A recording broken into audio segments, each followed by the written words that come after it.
I know that before that you were recently in Palestine, and I was watching some of the interviews that you were doing when you were over there, and some of the stuff that you were talking about, and I just want people to know what some of this stuff was that you saw, and in particular when you're talking about that field trip, because as somebody who went to a high school in Israel program in the complete brainwashing Zionist propaganda way that I did, I completely was able to see it. Like I almost felt like I got chills, like, because I know that that is very real. So would you just share like what you were there? I know you were the group, you were the delegation or something. Would you just share about that, and then like that story or anything else that you think? I mean, nothing. And I told people nothing gory, but just heavy. Right, sure. Thanks. Oh, and thanks for that. I thank you guys for having me back on. I think I did. I can't remember. Always, But anyway, so about a month ago, I went with a delegation to Palestine. Purpose was to stand in solidarity with the Palestinian people and also learn firsthand, of course, about their struggle for liberation. We spent our time in the West Bank. I was there for 8 days. At one point, we did go down to the Gaza border, and we were able to look into Gaza. And I was expecting us to go to basically a hilltop or maybe some field that you had a good, long view across. But we went to an observation platform, a purposely built deck, quite large, well-established, that had been built, I think, around 2008 or so for the purposes of looking into Gaza, for the purposes of observing the caged human beings that are in Gaza. There was even the big metal binoculars. You put 5 shekels in and you could look through it, just like you're up Niagara Falls or someplace like that. And, we were going there, and it's quite heavy to be going to the border of Gaza. We knew what we were going to be experiencing, in a sense of we would be staring into an ongoing genocide. And I think we had a lot of trepidation in the group about how we were going to feel about this, what this was going to, what we were going to do. I think there's a lot of nervousness that we were going to feel as voyeurs, and a lot of us did, but to be that close to the genocide. But what really horrified us, and I should say that we weren't able to see too much. I mean, we were 600 yards from the fence line of North Gaza and about roughly 2 kilometers from where the built up edge of northern Gaza was. And you couldn't really see anything because everything's been destroyed. So you think about that, think about being a mile and a quarter, a mile and a half or so from something. You should be able to see 2, 3, 4, 5-story buildings. You couldn't, because it had been rubbled. It had been destroyed by the Israelis over the last year, of course. What you could see, we didn't see any airstrikes there that day. What we did see was large volumes of dust and dirt in the air, most likely coming from the Israeli earth-moving equipment. So maybe some from their tanks and armored vehicles moving around, but this was a massive cloud of dirt and dust in the air that would have been coming from their bulldozers as they remade Gaza in their image. The day we were there, Daniela Weiss, who's a prominent settler, maybe the most prominent settler in Israel, was there giving a press conference. And she had brought 40 trailers or caravans with her. And she had said, within the year we'll be in Gaza. And then the week afterwards, she said she had a list of 750 families who were ready to settle Gaza. So that was occurring as we were looking into this genocide, again, just a couple kilometers away from where hundreds of thousands of people in North Gaza, approximately 300,000, were in northern Gaza, I should say, in northern Gaza, who being starved to death, who being immiserated, who were being, of course, killed by the ongoing airstrikes, the IDF attacks, etc. What we weren't prepared for, I think the thing that shocked us and was somehow in an absurd fashion, right, and in a Kafka-esque fashion, the thing that was most horrifying was that as we were there, a group of kids, teenagers, came to the top of the hill, to the top of this observation deck, and they were very excited. And the first boys who reached the top of the observation deck, when they saw Gaza, they became celebratory. They were very proud. They pumped their fist in the air. They gave the finger to Gaza. And these were teenagers who had been brought from 2 hours away on a school field trip to come and watch the genocide, to look into the genocide. And, you just saw the genocide from that aspect, then one, the promulgation of the Jewish supremacy within Israel that allows for the genocide to exist, right? So that its construction, its establishment of the Zionist ideology, the description of the Palestinians as the other, the need for a genocide to protect and preserve and allow for the future of Israel, all those things. We know it in the political system of Israel. We know it in the media system. We know it in the entertainment. Here we saw it in the school system. And the other thing was the genocide as a form of entertainment, right? As a form of voyeurism, if you will, of watching the extermination of the other, watching the extermination of subhuman species, the way that they're described. I mean, so it was quite horrifying to see these school kids there. And many of us, I think, still struggle with witnessing that. Again, we were prepared to see smoke. We're prepared to see bombs exploding. We knew we were going to be too far away to really see any details. But we certainly were not expecting to see the entertainment and scholastic purpose of a school field trip to witness Gaza. Yeah, and so when I heard that, as somebody who grew up raised Zionist, and I actually did a program in the summer of '87 in Israel called Alexander Muz High School in Israel, it's a JNF program. It's similar to Birthright. People that do high school in Israel actually don't qualify for Birthright because Birthright's only for people that have never been. But it's the same thing. It's indoctrination just at a younger age. And when you were telling that is exactly the kind of thing that we would have been brought to go see. Right. And it's crazy. And I've shared this before.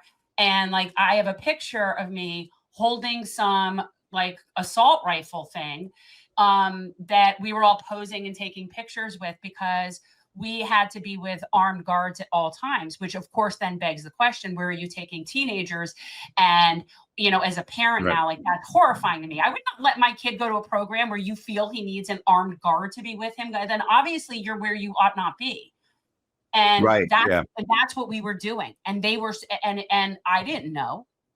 I was just, I was 16, but it's horrifying. And so I totally see that. And those kinds of kids are kids that, unfortunately, I know those kinds of kids. I grew up with those kinds of kids. I mean, they seem like regular, normal teenagers. A couple of members of our delegation spoke with them, or some of our younger delegation members. And, they had the interests of teenagers talking to an American group like you would expect. Yeah. And I think the thing is, it's important about this too, is that this observation deck wasn't just built in the last 14 months. This was built 15 years ago, and it has been used for this purpose continuously. So whether there's an active Israeli military campaign against Gaza, and certainly you could go out there and watch that, whether the airstrikes in 08, 09, the airstrikes in 14 and 21, or just, hopefully maybe you're there and you get to catch something.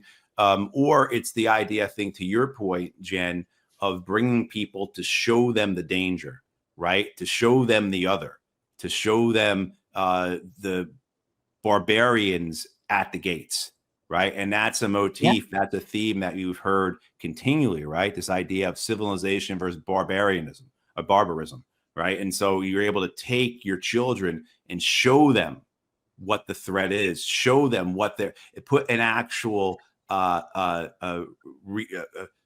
a picture, put something real, tangible on the threat. Look, it's right there. And if you don't follow, if you don't believe, well, then you can go there and see it yourself, kind of thing. So, yeah, Israel's very big on showing off what they believe to be showing everyone what their birthright is. Look at that. That's your land. That shall be yours. You shall get there. It's also the memorialization of things too. I think there was a Naomi Klein article about this. Not much had been published. Not many weeks prior to our visit there, and a couple of people I was on the delegation were familiar with this article, and she talked about the weaponization of memorials in Israel, how Israel has more memorials per capita than anyone else in the world. And you see that the constant utilization of memorials, of remembrance, of the victimization, et cetera, to reinforce this need for security, to reinforce this need for war, to reinforce the need for apartheid. How do you not get it? Look, don't you remember what just happened? And one of the things that occurred right before we went to the observation deck, we had gone to the town of Sderot. It's an Israeli settlement just 7 kilometers from the border. And we had met with a number of Israelis, rabbis, some peace activists, October 7th survivors. But right next to where we met had been a police station that had been taken over by Hamas fighters, and it had been destroyed in the fighting.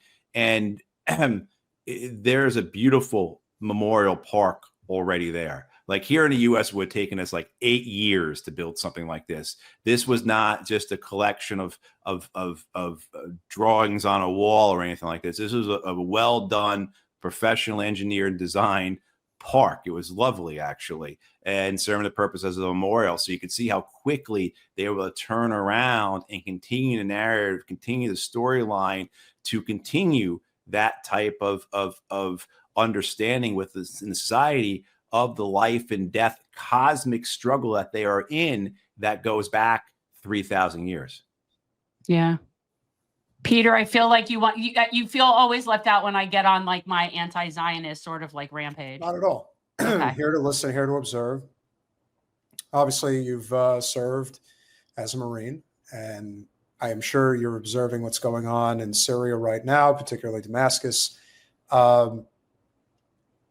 Usually when they have these propaganda, media blitzes, oh, the Syrian people are free. Everything's great now. We got rid of Assad. Oh, yeah, you're going to get carpet bombed into oblivion, but at least you had the knowledge of knowing that you died with Assad not being in power. How do you even peel back the onion of what is going on in Syria right now in lieu of what Israel is currently doing? Well, let me wait before you do that. Let me guess. Netanyahu is so responsible for the taking out of Assad, that he was so victorious in his success. It's all because of Israel and their military prowess. Is that correct? Because that's I heard. I mean, so certainly the Israelis were involved. The Turks have a major role in this. The tragedy of Syria is that you have all these foreign interests there.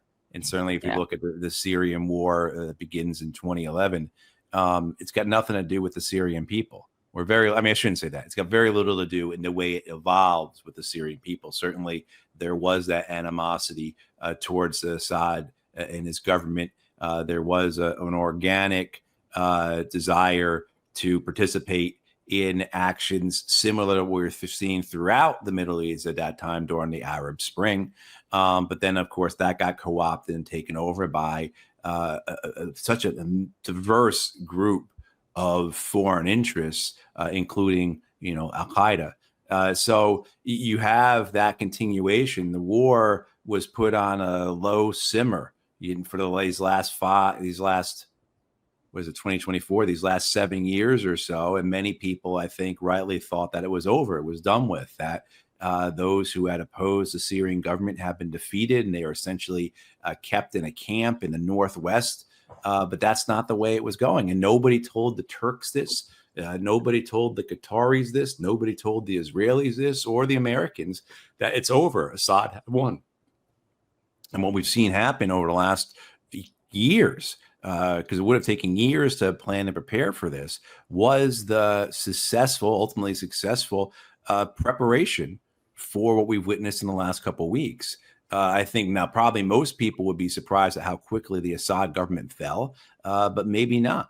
And maybe it was that brittle and that fragile. But the American sanctions over the last half dozen years that have really crippled the Syrian economy, really hurt any chance for the Syrian people to rebuild their nation, but also has caused Assad's government to again be very fragile, to be very tenuous.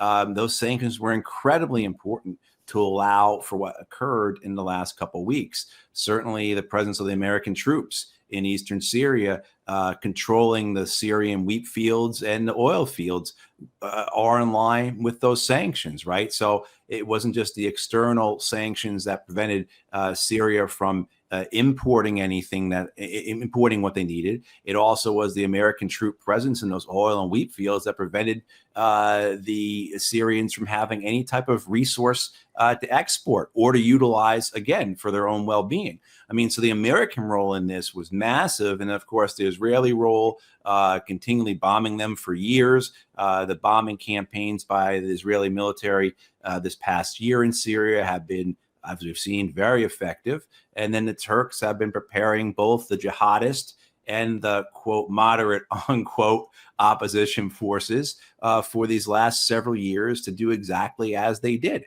You would have the Kurds as well, the Russians, the Qataris play a role. You still have the Islamic State there. So you have all these different factions and powers, almost none of which are actually Syrian, having this this episode in the last couple of weeks that has remade the Middle East. So I think the feeling I think that we're seeing being expressed out of Tel Aviv, out of Washington, of the triumph of this is understandable, because they really do feel that they have accomplished in the last couple of weeks in Syria what they failed to accomplish for the better part of 15 years prior. And that goes even farther back, because if you understand the belief system, that the kind of the idea behind what many in Washington, D.C. see as the need to remake the Middle East in order to ensure Israel has dominance throughout the Middle East, getting rid of Syria, or getting rid of Assad and his government in Syria, has always been one of their prime goals, along with getting rid of Hezbollah, making Iraq an American allied country, on and on. So what we saw the culmination of this week, and by no means was this a finale. This could only be a temporary situation that we're observing, and who knows where this goes. And I think those who are putting their money that Syria will resemble Libya are probably those who are playing the smart money right now. But the results of these last 2 weeks, this goes back to the project of a new American century and the New York conservatives in the 1990, the people who gave us the Iraq War. This is something that was one of their ultimate goals and objectives. And it just shows that the people we are up against will never give up, that they are persistent, that the empire is never going to let something go once it's made its mind up that it has to have something or has to destroy something. And so the lessons that we can take for those of us who are opposed to the empire, those who are opposed to these decades of ruinous war policy, there's a lot we can learn from this last couple of weeks, well, the last year, in terms of the effectiveness of the American empire, the effectiveness of the Israelis, the duplicity of the Turks, et cetera, et cetera, et cetera.